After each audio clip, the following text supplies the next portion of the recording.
enjoyed the variety of the music from all these young people. And I was really inspired and encouraged and amazed. I think it just reinforces my excitement about new music.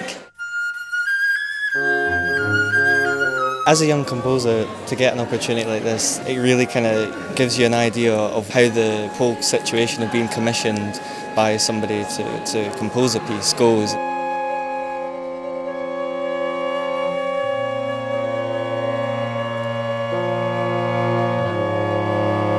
I mean, working with musicians has been so excellent.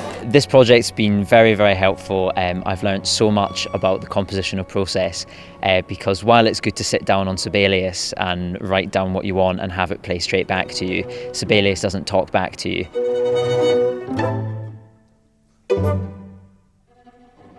I was most excited to see the level of collaboration with the Scottish Chamber Orchestra that the students here enjoy. I really enjoyed the level of expertise.